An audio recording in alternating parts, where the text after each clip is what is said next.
They called him the Broken Wolf. For 10 years, the Blackwood pack pretended he didn't exist, while his father, Alpha Robert, threw a lavish ball to find a new Luna. His own son sat in a wheelchair in the darkest corner of the room, scarred and silent.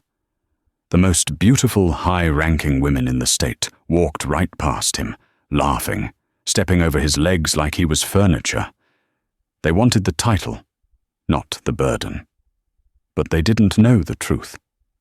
They didn't know that the cripple they were mocking was the only thing standing between them and a massacre. And they certainly didn't expect Myla O'Connell, a penniless, invisible Omega, to drop her serving tray, walk across that floor, and do the one thing that would shatter their entire world. This is the true story of the Blackwood selection. The chandeliers of the Blackwood estate hadn't sparkled this brightly since the end of the Great War of the Packs. Crystal teardrops hung suspended from the ceiling, catching the light and scattering it over a sea of designer silk, velvet, and the heavy, intoxicating scent of expensive perfume mixed with pheromones. It was the selection ball, a barbaric, beautiful tradition. Alpha Robert Blackwood stood on the grand staircase, a glass of 50-year-old Scotch in his hand. He looked like a king, silver-haired and broad-shouldered, radiating a power that made lesser wolves lower their gazes. But his eyes weren't on the festivities. They were darting nervously toward the shadows of the ballroom, where a single figure sat isolated. Liam Blackwood, the Alpha's firstborn. The disappointment. Liam sat in a heavy, motorized wheelchair. His legs, covered by a black blanket, hadn't moved in 6 years. A jagged scar ran from his left temple down to his jaw, pulling his lip into a permanent, cynical sneer. He held a glass of water, his knuckles white. He hadn't wanted to come. He knew what this was, a meat market where he was the spoiled goods no one wanted to buy. Keep the glasses full, Myla. Move it. Myla O'Connell flinched as the head of staff, a sour woman named Mrs. Higgins, snapped her fingers. Myla adjusted her grip on the heavy silver tray, laden with champagne flutes. She was an Omega, the lowest of the low in the Blackwood hierarchy. Her uniform was a dull grey, meant to blend into the wallpaper. She had no wolf, or so everyone thought. She was just 22, with messy brown hair tied back and eyes the colour of rain-washed slate.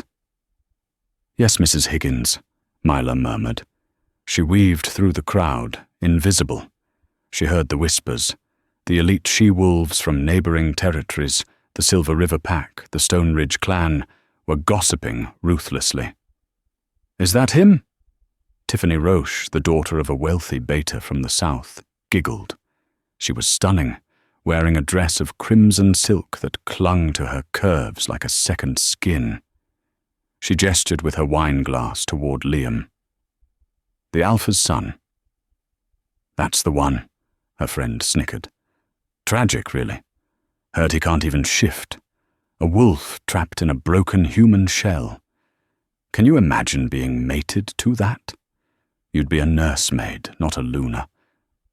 "I'm here for the title," Tiffany said, tossing her blonde hair. "If I have to marry the second son, or even the Alpha himself, I'll do it. But I'm not pushing a wheelchair for the rest of my life." Myla felt a spike of anger in her chest, so sharp it nearly made her drop the tray. She knew Liam.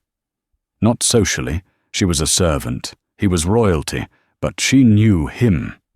She cleaned his quarters in the East Wing. She knew he spent his nights reading history and strategy, not brooding. She knew he had a collection of rare orchids he tended to with shaking hands. She knew he was kind when no one was watching. She moved toward his corner. The area around him was a dead zone, a 10-foot radius of rejection.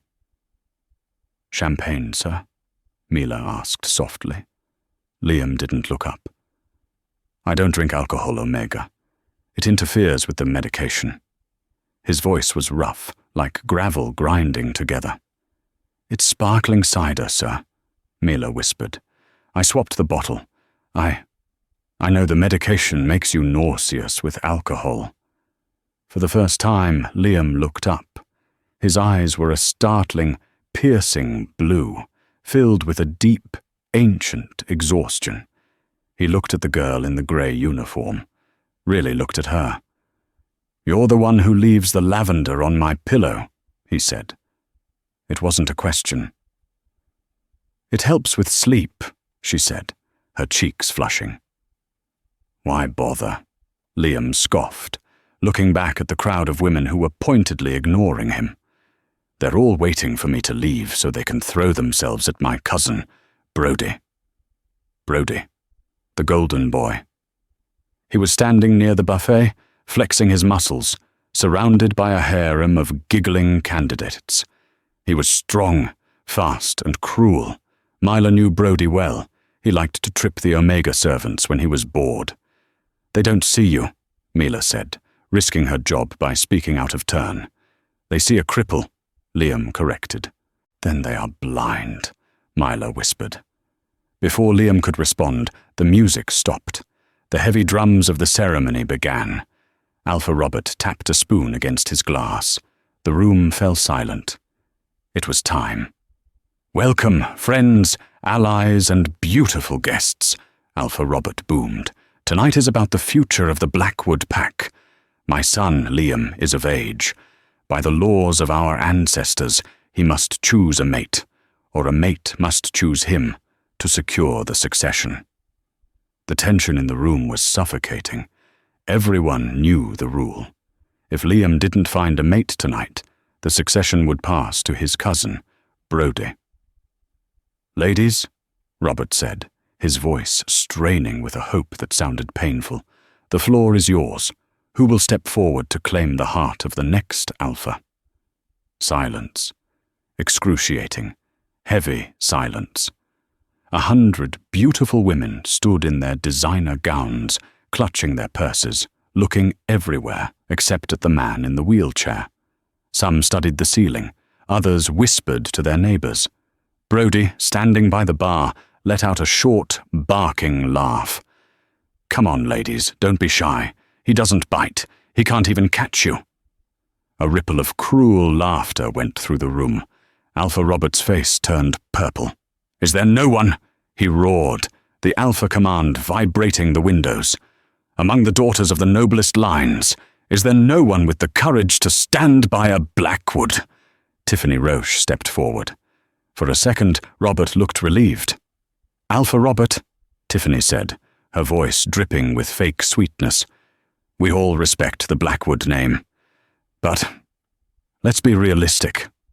She turned to Liam, a look of mock pity on her face. "Liam needs a caretaker, a professional. We are queens, we are warriors. We cannot be tied to dead weight." The insult hung in the air like poison gas. Liam didn't flinch. He just gripped the armrests of his chair, his knuckles turning from white to blue. He was used to the pain. He lived in it. "I will step forward," Tiffany continued, turning her back on Liam to face Brody. "But for the true future of this pack, I claim Brody Blackwood." The room erupted. It was a coup, a public declaration that Liam was unfit. Brody grinned, stepping forward to wrap an arm around Tiffany's waist. "Smart girl," Brody smirked. "Father won't like it, but the pack needs strength, Uncle Robert, not a charity case." Alpha Robert looked defeated. He looked at his son, his eyes filled with apology. "Liam." Liam engaged the motor of his chair. The whine of the electric engine was the only sound in the silent ballroom. "I understand, Father," he said, his voice devoid of emotion. "I will sign the abdication papers in the morning." He began to turn his chair toward the exit. The crowd parted, not out of respect, but to avoid touching him. Crash. The sound of a silver tray hitting the marble floor shattered the silence. Champagne flutes exploded, sending shards of glass and sparkling liquid everywhere. Every head turned. Myla stood there. Her hands were trembling, but her chin was high. She had dropped the tray. "You act like royalty," Myla's voice rang out, shaking but gaining strength. "But you act like vultures." "Who is that?" Tiffany sneered. "Someone get the maid out of here." "I am Myla O'Connell," she said, stepping over the broken glass. She didn't look at the Alpha. She didn't look at Brody. She walked straight toward Liam. "Myla, stop," Liam hissed under his breath as she approached. "Don't do this. They'll destroy you." She stopped directly in front of his wheelchair. She was small, impoverished, wearing a uniform stained with cider, standing before the gathered elite of the werewolf world. She dropped to one knee, not in submission, but to be at eye level with him. "I don't see dead weight," Myla said, her voice carrying to the rafters. "I see the man who organized the food drives during the last winter famine. I see the man who negotiated the peace treaty with the southern vampires from his study while his cousin was out drinking. I see the Alpha." She reached out and took his scarred hand. "If none of these queens are woman enough to see the wolf inside," Myla said, looking into his blue eyes, "then I will be. I choose Liam Blackwood." The uproar was instant. It was chaos. "An Omega!" Brody shouted, his face twisting into a snarl. "This is a joke! A servant cannot mate with the bloodline!" Alpha Robert looked stunned. He looked at Myla, then at his son. He saw the way Liam was looking at her, like she was the first sunrise he had seen in years. "Silence!" Robert bellowed. "You can't allow this, Uncle," Brody argued. "It pollutes the line. She's a scrub. A nobody." "The law states," Robert said slowly, "that any female of the pack may present herself. It does not specify rank." "She's an embarrassment," Tiffany shrieked. "Look at her." "I accept," Liam said. His voice cut through the noise. He squeezed Mila's hand so hard it hurt. "I accept her claim." Brody kicked a table over. "Fine. You want the cripple? You can have him. But he can't lead this pack from a wheelchair with a maid by his side. If you accept her, Liam, you accept that you are weak. You are unfit." Brody turned to the pack elders, a group of 5 old wolves, watching from the balcony. "I challenge his competency. A wolf who cannot hunt, cannot lead. I demand the right of the wilderness." The color drained from Alpha Robert's face. The right of the wilderness was an ancient, brutal test. The couple was stripped of resources and sent to the outer borders, the dead lands, for one lunar cycle. If they survived, the pack had to accept them. But no disabled wolf had ever survived the dead lands. The rogue wolves and grizzlies there were merciless. "Brody, this is a death sentence," Robert warned. "If he is Alpha," Brody smiled cruelly, "he will survive. Unless he really is just a broken human." Liam looked at Myla. "Reject me," he whispered frantically. "Walk away now. You don't know what they are asking." Myla stood up, still holding his hand. She looked at Brody with a fire that shocked everyone. "When do we leave?" 2 hours later. The heavy iron gates of the Blackwood estate slammed shut behind them. It was raining, a cold, freezing sleet that bit into the skin. They had been given a beat-up old truck, a small box of supplies, and directions to a derelict cabin 10 miles into the dense forest of the Deadlands. Liam maneuvered his wheelchair from the truck bed up the rotting wooden ramp of the cabin. The inside was freezing. Dust coated everything. There was a fireplace, but no wood. Mila immediately set to work. She didn't complain. She found an old broom and started sweeping. She gathered dead branches from the porch to start a fire. Liam sat in the center of the room, watching her. The shame was eating him alive. "Why did you do it?" he asked into the darkness. The fire was crackling now. casting long shadows on his scarred face. Mila warmed her hands by the flames. Because I was tired of watching them lie about you. You've sentenced yourself to death, Mela. I can't protect you. If a rogue comes, I can't even stand up. I don't need you to stand up, Mila said. She walked over to him and knelt down again. I need you to tell me the truth, the real truth. What are you talking about? Mila reached out and touched his legs. Liam flinched, expecting pain. I'm an Omega, Mila said softly. We don't have strength, Liam. We have senses. We are healers. For months, when I clean your room, I smell something. Not sickness, not paralysis. She rolled up the pant leg of his trousers. There, tracing the veins of his shins, were black lines, pulsating faintly. They looked like ink moving under the skin. That's not a spinal injury, Mila whispered, her eyes widening in horror. That's wolfsbane infusion, but ancient, modified. Liam looked away, his jaw clenched. 6 years ago, the ambush. I didn't just get hit by a car, Mila. I was injected. It's a curse. It locks my wolf away. It eats my energy. If I try to shift, the poison burns my nerves. That's why I can't walk. Who did this? I don't know, Liam admitted. But the doctor, Dr. Aris Thorne, he's the pack physician. He's been treating me for 6 years. He gives me the shots that are supposed to manage the pain. Mila's eyes went cold. She stood up, grabbed the bag of medicine Liam had brought with him, and pulled out a vial of clear liquid. She uncorked it and sniffed. She recoiled, coughing. He's not treating you, Liam, she said, her voice trembling with rage. He's keeping you this way. This is concentrated nightshade and liquid silver. He's been poisoning you every single day for 6 years to keep your wolf in a coma. Liam stared at the vial. The realization hit him like a physical blow. Brody, he whispered. Brody and Dr. Thorne are close. We aren't going to die out here, Mila said, smashing the vial into the fireplace. The flames roared green for a second. We are going to detox you. It's going to hurt. It might kill you. But if we do this, your legs, your wolf, they might come back. Liam looked at the small, fierce woman who had given up everything for him. For the first time in 6 years, he didn't feel broken.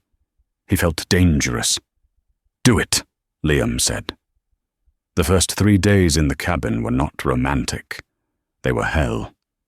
Mila used every scrap of knowledge she had.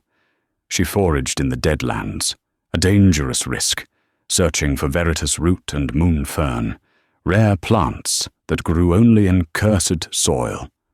She brewed foul-smelling teas. She made poultices. Liam screamed. The withdrawal from the poison was violent. His body convulsed. His fever spiked to 106 degrees. He hallucinated battles from the past. He thrashed so hard he fell out of his wheelchair, clawing at the wooden floorboards. Mila was there every second. She held him down when he shook. She wiped the black sweat from his brow. She sang old lullabies to calm him when the pain was too much. She didn't sleep. She barely ate, giving the meager rations to him. On the 4th night, the fever broke. Liam lay on the mattress they had dragged in front of the fire. He was gaunt, pale, but his breathing was steady. Mila, he croaked. She was dozing, sitting up against the wall, a hatchet in her lap in case of intruders. She jerked awake. I'm here. My legs, he whispered. They burn. That's the nerves waking up, she said, crawling over to him. Or, it's the damage becoming permanent. I don't know, Liam. I'm just a maid. No, he gritted his teeth. It's a different burn. Suddenly, a howl ripped through the night outside. It wasn't a normal wolf howl. It was ragged, hungry, and close. Rogue wolves. Mila grabbed the hatchet. Stay down, she ordered. Mila, no! She ran to the window. 3 massive, mangy wolves were circling the cabin. They smelled the sickness. They smelled easy prey. One of them lunged at the door. The wood splintered. "There's nowhere to hide!" A gravelly voice yelled from outside. "Brody sends his regards." They weren't random rogues. They were assassins sent to finish the job. The door burst open. A grey wolf the size of a bear charged in, jaws snapping. Mila swung the hatchet, catching it in the shoulder, but the wolf backhanded her with a massive paw. She flew across the room, hitting the wall with a sickening crunch. "Mila!" Liam roared. She slumped to the floor, dazed, blood trickling from her temple. The wolf turned its yellow eyes toward Liam, who was dragging himself across the floor. "Look at you!" The wolf snarled, shifting into a half-human form. It was a mercenary named Kane, the Alpha's son, crawling like a worm. Kane raised his claws to deliver the killing blow. Liam looked at Mila, unconscious in the corner. The rage that exploded in his chest wasn't human. It was ancient. It was the result of 6 years of torture, 6 years of silence, and the terrifying fear of losing the only person who mattered. The poison was gone. The dam broke. Crack. The sound wasn't the floorboards. It was Liam's spine realigning. His bones snapped and reshaped with terrifying speed. Fur erupted from his skin, not the grey of a common wolf, but a pitch black, darker than the night outside. Kane stepped back, his eyes widening. "Impossible!" Liam didn't just shift. He exploded into his form. He was massive, easily a head taller than Kane. His eyes were glowing violet, the mark of an alpha of the blood. He stood up, on 2 legs at first, then dropping to 4. He didn't howl. He roared. The cabin in the Deadlands became a slaughterhouse within seconds. Kane, the mercenary who had mocked Liam moments ago, didn't even have time to shift fully. The massive black beast that Liam had become, a creature of shadow and fury, lunged. It was a blur of violence. Liam's jaws clamped around Kane's shoulder, crushing bone and Kevlar armor alike. With a toss of his massive head, Liam threw the 200-pound mercenary through the open window as if he were a rag doll. The other 2 wolves, sensing the shift in power, hesitated. In the wild, hierarchy is absolute. They were facing an alpha of the blood, a genetic rarity that hadn't been seen in the Blackwood line for 3 generations. The sheer pressure of Liam's aura, the alpha command, forced them to whimper. They dropped to their bellies, ears flattened, submitting to the predator they had been sent to kill. But Liam wasn't in a forgiving mood. He snarled, a sound that vibrated the floorboards, and the 2 wolves scrambled backward, tails tucked, fleeing into the stormy night, abandoning their mission. The silence that followed was heavy, broken only by the crackling of the dying fire and the howling wind. The massive black wolf turned, his violet eyes, glowing with supernatural luminescence, scanned the room until they landed on the small, crumpled figure in the corner. Mila. The rage in the wolf's eyes instantly extinguished, replaced by a frantic, whining concern. The beast dissolved. Bones cracked and reshaped again, shrinking down until Liam was left panting on the floor in his human form, naked, shivering, but standing. For the first time in 6 years, he was standing on his own 2 legs. He didn't care about his nudity. He didn't care about the cold. He stumbled toward Mila, his legs feeling strange and new, like tools he had forgotten how to use. He fell to his knees beside her. "Mila," he choked out. He reached for her pulse. It was there, but faint. Blood matted her hairline. Her breathing was shallow. The hit from the mercenary had given her a concussion, maybe worse. "No, no, no," Liam whispered, pulling her into his arms. "You don't get to die. You saved me. You don't get to die." He did the only thing he could think of. He bit his own wrist, tearing the vein. He pressed his bleeding wrist to her lips. In wolf lore, the blood of an alpha had restorative properties, supercharged with healing platelets and adrenaline. It was forbidden to share it with an omega, but Liam didn't give a damn about the laws. "Drink," he commanded softly. Instinct took over. Mela swallowed. The metallic taste woke her senses.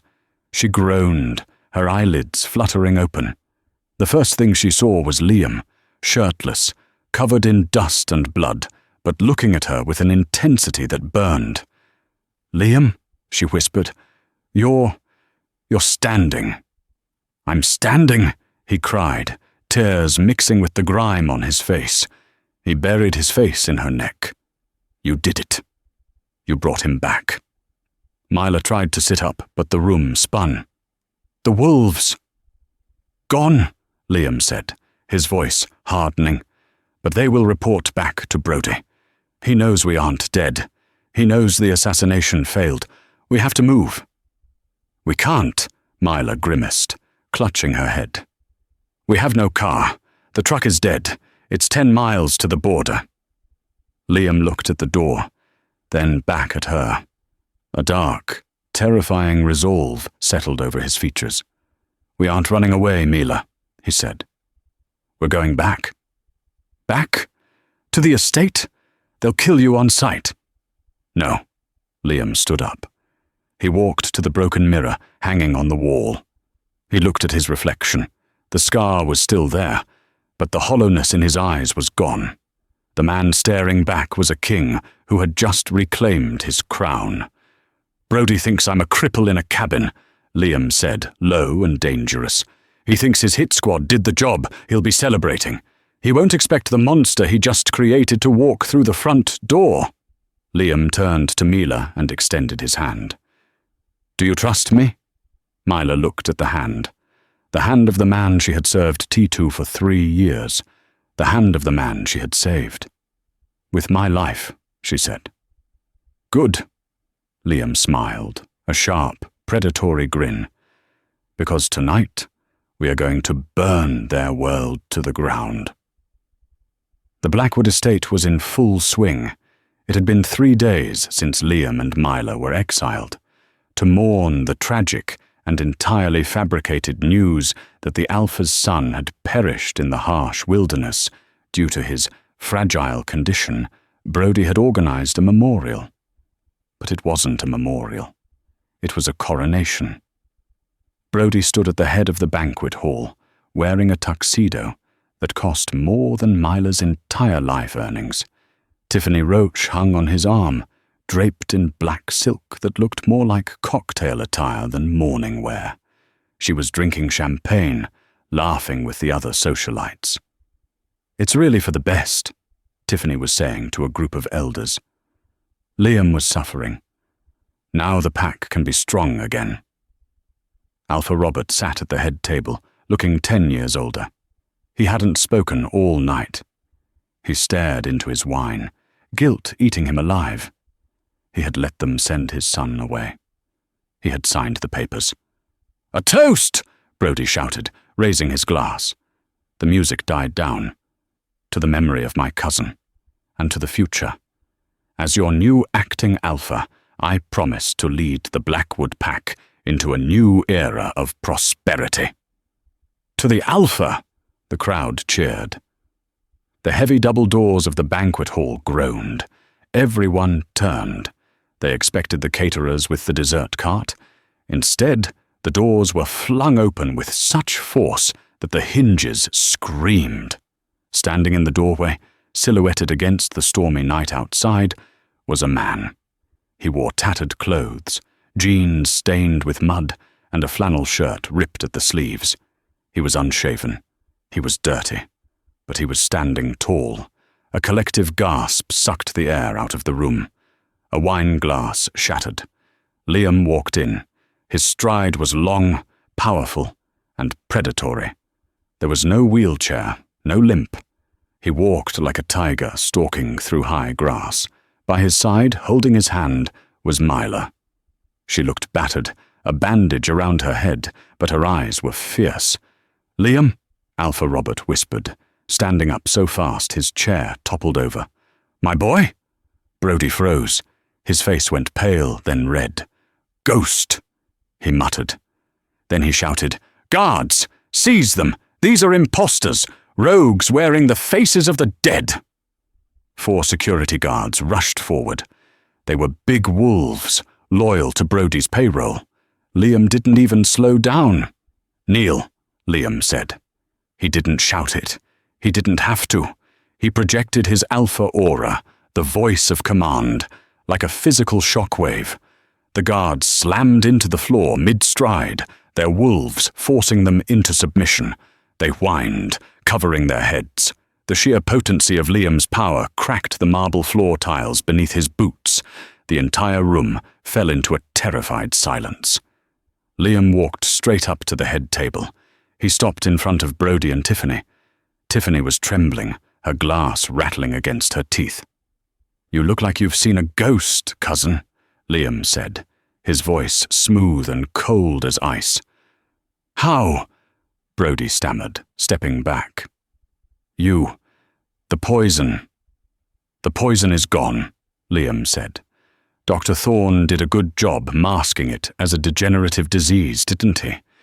Where is the good doctor?" Liam scanned the room and locked eyes with the pack physician, who was trying to sneak out the side exit. "Don't move, Thorne," Liam commanded. The doctor froze against the wall, paralyzed by the Alpha order. Liam turned back to Brody. "You sent Kane to the cabin. You told him to make it look like an accident. But you made a mistake, Brody. You forgot that a Blackwood never dies easily." "Lies!" Brody screamed, trying to rally the crowd. "He's insane. He's clearly been possessed by a dark spirit. Look at him. He's dangerous." "I am dangerous," Liam agreed, stepping closer, towering over Brody. "I am the Alpha." "I challenge you!" Brody shrieked, desperate now. He ripped off his jacket. "If you are the Alpha, prove it. Trial by combat. Right here, right now." The crowd gasped. A challenge in the banquet hall was sacred. It could not be refused. Alpha Robert stepped forward. "Liam, you don't have to. You've just recovered." "No, Father," Liam said, not taking his eyes off Brody. "This ends tonight." Brody shifted instantly. He was a large wolf, russet-colored and bulky. He relied on brute strength. He lunged at Liam, jaws snapping for the throat, expecting the cripple to be slow. Liam didn't shift. He simply sidestepped. The move was a blur of speed. As Brody's wolf sailed past him, Liam grabbed the wolf by the scruff of the neck with one human hand and slammed him into the banquet table. Wood splintered. Food went flying. Brody yelped, scrabbling to get up. Liam grabbed a silver steak knife from the table. Brody lunged again. Liam ducked, spun, and drove his fist into the wolf's snout. The impact was like a gunshot. Brody crumbled, shifting back into his human form, clutching his broken nose, weeping on the floor. It hadn't even been a fight. It was a discipline. Liam stood over him, breathing evenly. He looked at the gathered crowd, the elites who had mocked him, the women who had ignored him. "This," Liam pointed to the sobbing man on the floor, "is what you wanted for your leader. A coward who poisons his own blood because he is afraid of a fair fight?" He turned to Tiffany. She shrank back. "And you," Liam said, "you wanted a title. You didn't care about the man. You stepped over my legs to get to him." Liam reached out and pulled Mila forward. The crowd parted for her now, fear and awe in their eyes. "This woman," Liam announced, his voice ringing with pride. "This Omega. She had nothing to gain. She had no status. She had every reason to walk away. But she walked into the fire for me. She healed me. She saved this pack from a tyrant." Liam took the Alpha signet ring off his father's stunned hand. Robert didn't resist. He was weeping with pride. Liam slid the ring onto his own finger. "I, Liam Blackwood, assume the title of Alpha, and I name Myla O'Connell as my Luna. Anyone who objects can join Brody in the dungeons." Silence. Then, slowly, the head elder knelt. Then the guards, then the guests. One by one, the entire room bowed to the Omega in the maid's uniform. The adrenaline of the red ball had faded, replaced by the cold, hard reality of governance. The Blackwood estate, once a palace of secrets and whispers, was now a hive of frantic activity. Liam Blackwood sat behind the massive mahogany desk in the Alpha's study. For 10 years, this room had been forbidden to him. Now, it was his command center. But the victory over his cousin Brody was only the physical battle. The political war was just beginning. Across the desk sat Dr. Aris Thorne. The physician looked small, his hands trembling as he held a glass of water he wasn't allowed to drink. Beside him, shackled in silver cuffs, was the head elder, Marcus, a man who had turned a blind eye to Brody's treachery for years in exchange for bribes. Mila stood by the window. She wasn't wearing the maid's uniform anymore. She wore a structured navy blazer and trousers, an outfit that commanded respect, though she still felt like an imposter in her own skin. "The toxicology reports are finished," Liam said, tossing a file onto the desk. The sound echoed like a gunshot in the silent room. "Liquid silver, nightshade, and a synthetic suppressor derived from vampire venom. You didn't just want to paralyze me, Thorne. You wanted to make sure I suffered every second of every day." Thorne began to weep. "Brody, he threatened my family. He said if I didn't keep you sedated, he would—" "Save it," Liam cut him off, his voice devoid of pity. "Brody is running for the border like a frightened rabbit."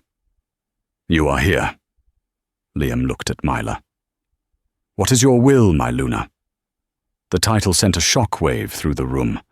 Elder Marcus scoffed, the sound sharp and dismissive. "She is not the Luna!" Marcus spat, his pride overriding his fear. "You may wear the ring, Liam, and you may have beaten that fool Brody in a brawl, but you cannot rewrite the laws of nature. An Omega cannot hold the spiritual weight of the Luna bond. It will kill her, or worse, it will rot the pack from the inside out." Liam's eyes flashed violet. He stood up, his shadow engulfing the elder.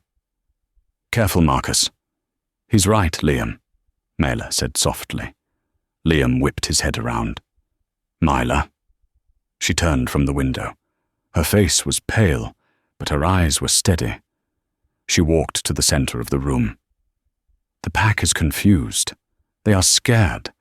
They saw a maid drag the Alpha out of the mud. They are grateful, yes, but they don't respect me. To them, I am still the girl who scrubs the floors. If I take the title simply because you give it to me, I will always be the Alpha's pet. I won't be their queen." "So what are you suggesting?" Liam asked, his jaw tightening. "The trial of the Moonstone," Mila said. The room went deathly silent. Even Dr. Thorne stopped sniffling. The trial of the Moonstone was a myth, a ritual from the dark ages of the pack. It hadn't been invoked in 300 years because the fatality rate was absolute. The prospective Luna had to enter the sacred cavern beneath the waterfall, strip herself of all protection, and lay her hand upon the Moonstone, a jagged meteorite said to be a tear of the moon goddess herself. If the goddess accepted her spirit, the stone would glow. If she was unworthy or too weak, as Omegas were believed to be, the stone would burn her to ash. "Absolutely not," Liam roared, slamming his fist on the desk. "I forbid it. I just got you back. I am not sending you to be incinerated by a rock." "It is the only way to silence them," Mila said, pointing at the sneering elder. "If I survive the stone, no wolf in this hemisphere will dare question my rank. If I don't, then I was never meant to stand by your side." "You are my mate," Liam argued, coming around the desk to grab her shoulders. "That is enough." For you, it is enough, Myla whispered, reaching up to touch his scarred cheek. But for the park, for our children, I need to be more than just your wife, Liam. I need to be a titan. She looked deep into his eyes. You fought the poison for 6 years. Let me fight this for 5 minutes. Liam looked at her, really looked at her.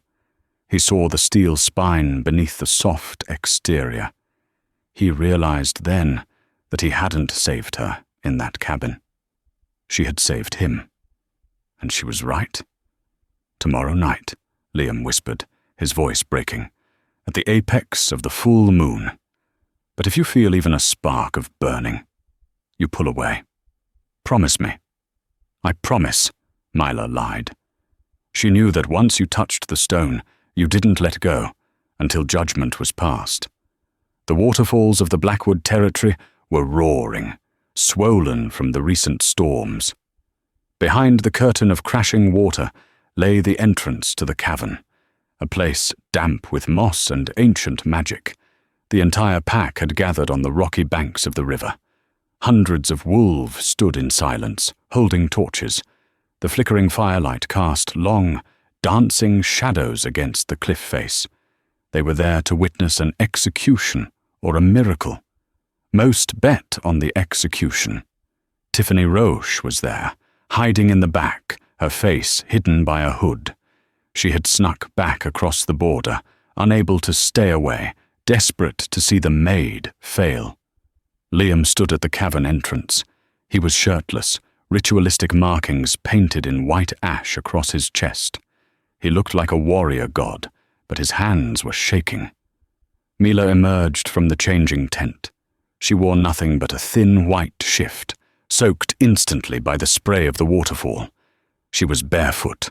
Without jewelry, without makeup, she looked incredibly small against the backdrop of the jagged rocks and the roaring river. "The Omega approaches," Elder Marcus announced, his voice booming over the sound of the water. He held the ceremonial staff. "Mila O'Connell seeks the judgment of the goddess.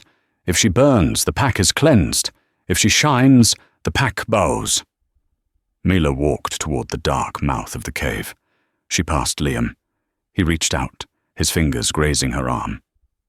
"I love you," he choked out. "Wait for me," she whispered. She stepped through the waterfall and into the darkness. Inside, the air was cold and smelled of ozone and wet earth. In the center of the cavern, resting on a pedestal of natural obsidian, sat the moonstone. It was the size of a human heart, rough and jagged, pulsing with a faint, dull grey light. Myla approached it. Her heart was hammering against her ribs like a trapped bird. She could feel the power radiating off the stone, a low, humming vibration that made her teeth ache. "You are weak," a voice in her head whispered. "You are a servant. You are nothing." It was the voice of Mrs. Higgins. It was the voice of Tiffany. It was the voice of every person who had looked through her for 22 years. Mela closed her eyes. She thought of Liam in his wheelchair, alone in the ballroom. She thought of the moment she dropped the tray. She thought of the green fire of the poison burning in the cabin. "I am not nothing," she whispered to the darkness. "I am the one who stayed." She opened her eyes and slammed her hand down onto the stone. Pain. It wasn't heat. It was absolute cold. It felt like her veins were being filled with liquid nitrogen. The cold shot up her arm, seized her heart, and froze the air in her lungs. She opened her mouth to scream, but no sound came out. Her vision went white. She felt her soul being ripped apart, examined, judged. Every lie she had ever told, every moment of fear, every secret shame was laid bare. "Why do you seek this power?" The voice was not human. It was ancient, vast, and feminine. To protect him, Myla projected the thought, screaming it with her mind. Not for the crown, not for the silk. For him. The cold intensified. Her skin began to crack. Frost patterns traced their way up her neck. She was dying. The Omega body wasn't built for this voltage. Outside, the pack watched the cave entrance. A minute passed. Then 2. "She's dead," Tiffany whispered from the back, a cruel smile touching her lips. "The stone killed her." Liam fell to his knees in the mud. He could feel their bond stretching, thinning, snapping. "No. Myla." He started to rise, to run into the cave, laws be damned. But then the ground shook. A beam of light, pure and blindingly white, exploded from the mouth of the cave. It pierced the waterfall, turning the cascading water into a curtain of diamonds. The light shot straight up into the night sky, connecting with the full moon above. The wolves covered their eyes, whining in terror. The power was suffocating. It wasn't the aggressive power of an alpha. It was the overwhelming, crushing weight of absolute purity. From the light, a figure emerged. Mila walked through the waterfall. She wasn't shivering. She wasn't wet. The water seemed to bend around her, refusing to touch her skin. Her simple white shift had been burned away, replaced by a gown of woven moonlight, shifting, translucent, and glowing. Her brown hair had turned a stark, shocking silver at the tips. But it was her eyes that made the elders gasp. They were no longer the color of slate. They were solid gold. She held the moonstone in her hand. It wasn't grey anymore. It was blazing like a captured star. Liam stood up, tears streaming down his face. He didn't run to her. He couldn't. The aura she was projecting forced him to bow his head. It was the majesty of a true Luna. Mila walked to the edge of the riverbank. She looked down at Elder Marcus, who was trembling so hard he dropped his staff. "You said an Omega could not hold the bond?" Mila's voice echoed, amplified by the magic. "You were right. The Omega is gone." She raised the stone. "I am the Luna." The entire pack, 500 wolves, dropped to their knees as one. It wasn't a choice. It was instinct. Even the trees seemed to bow in the wind. 1 hour later, the terror of the trial had transformed into a euphoric celebration. The pack was delirious with joy. They had witnessed a miracle. The Blackwood pack, long thought to be cursed with bad luck and a broken heir, had just been blessed by the goddess herself. The wedding ceremony was hastily moved to the ancient grove, a circle of redwood trees that had stood for 1,000 years. Lanterns floated in the air, suspended by the residual magic of the night. The air smelled of jasmine and ozone. Liam stood at the altar. He wore a black ceremonial tunic with silver embroidery. He watched Myla walk down the aisle of flower petals. She looked tired now, the golden glow in her eyes fading back to her warm grey. But she carried herself with a new grace. She was mortal again, but she was changed. She reached him, and he took her hands. They were warm. "You terrified me," Liam whispered, his voice thick. "I died 1,000 times while you were in that cave." "I told you," Myla smiled, squeezing his fingers. "I don't break easily." The high priestess, an old woman who had traveled from the mountains upon seeing the beam of light, stepped forward to bind their hands with a silk ribbon. "Tonight, we do not just join a man and a woman," the priestess intoned. "We join 2 halves of a broken soul, the shield and the heart." She looked at Liam. "Alpha Liam, your vows?" Liam looked at the crowd. He saw the faces of the people who had mocked him. He saw the servants who had once pitied him. Then he looked at Mila. "I grew up in a castle, but I was a prisoner," Liam began, his voice carrying clearly through the grove. "I was defined by what I couldn't do. I couldn't walk. I couldn't shift. I couldn't lead. I was the broken wolf." He paused, swallowing the lump in his throat. Then a girl with a tray of cider walked across a ballroom floor. She didn't look down at me. She looked at me. And in her eyes, I wasn't broken. I was just waiting. He lifted Mila's hand to his lips. Mila, you didn't just give me my legs back. You gave me my dignity. You taught me that a true alpha isn't the one who can roar the loudest, but the one who is willing to endure the most for the ones he loves. I vow to spend every day of this second life you've given me making sure you never feel invisible again. I am yours. My pack is yours. My soul is yours. Sniffles broke out across the audience. Burly warrior wolves were wiping their eyes. Luna Mila, the priestess said gently. Your vows. Mila took a breath. She looked at the silver ribbon binding their wrists. I spent my life in the shadows, Mila said softly. I was taught that my place was to serve, to be silent, to be small. I thought strength was something you were born with, like blue blood or money. She looked up at Liam, her eyes shining with tears. But you showed me that strength is a choice. It's choosing to be kind when the world is cruel. It's choosing to fight when you are in pain. You are the strongest man I know, Liam Blackwood. Not because you can crush stone, but because you survived the darkness without letting it turn your heart black. She stepped closer, placing her hand over his heart. I vow to be your peace when the world is loud. I vow to be your anchor when the storm comes, and I vow that no matter how high we rise, I will always be the girl who sees the wolf inside the man. I choose you, now and forever. Then I pronounce you mated, the priestess declared, Alpha and Luna, one flesh, one blood. Liam didn't wait. He pulled Mela into him, dipping her low, and kissed her. It wasn't a polite, ceremonial kiss. It was passionate, desperate, and full of a love that had clawed its way back from the brink of death. The pack erupted. Howls of joy ripped through the night, a chorus of 500 voices singing to the moon. The celebration raged on into the early hours of the morning.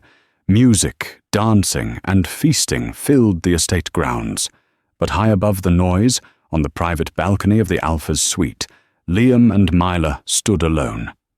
Liam was sitting on the stone railing, his legs dangling over the edge, a casual display of the mobility he would never take for granted again. Mila stood between his knees, her head resting on his chest. He had wrapped his heavy coat around her shoulders to ward off the night chill. They watched the sunrise begin to bleed purple and gold over the horizon. The dead lands, where they had almost died, were visible in the distance, shrouded in mist. What do we do with them? Mila asked softly. Brody? Tiffany? The ones who ran. Liam stroked her hair, twirling a strand of the silver-tipped lock that the moonstone had left as a mark. We let them go, Liam said. Living with the knowledge of what they threw away is a worse punishment than anything I can do to them. Brody will spend the rest of his life looking over his shoulder, knowing that the cripple he mocked is sitting on his throne. Mila nodded, satisfied. She looked down at the estate below. She saw the staff, her old friends, mingling with the guests. She saw the barriers of rank dissolving, slowly but surely. We changed the world, didn't we? She whispered. You changed the world, Mila. Liam corrected her gently. I just held the door open. He hopped down from the railing and turned her to face him. The morning light caught the scars on his face, turning them from jagged lines into marks of character. Are you ready? He asked. For what? For everything. Liam grinned, a boyish, reckless grin that he hadn't worn in 10 years. The politics, the children, the life. Mela smiled back. It was the smile of a queen who had walked through fire and ice to claim her crown. I'm ready, she said. Liam scooped her up into his arms, bridal style. Mila laughed, the sound bright and free. He carried her back inside the room, kicking the balcony door shut behind them with his heel. The sun rose fully over the Blackwood estate, bathing the world in light. The shadows were gone. The broken wolf and the invisible girl had found their way home. And that is the incredible story of Liam and Myla. It's a reminder that true strength isn't about physical power or social status. It's about the resilience of the spirit. The women at the ball saw a wheelchair and turned away, blinding themselves to the heart of a king. Myla saw the human being, and in doing so, she unlocked a destiny that changed everything. In a world obsessed with appearances, be a Myla. Look deeper. Love harder. And never underestimate the quiet ones. They might just be the ones who save the world. What would you have done? If you were at that ball, would you have had the courage to approach Liam? Or would the pressure of the crowd have held you back? Be honest in the comments below. If this story moved you, please hit that like button. It really helps the channel. Share this video with someone who needs a reminder that they are strong enough to overcome their scars. And don't forget to subscribe and ring the bell so you never miss a story. Until next time, keep howling.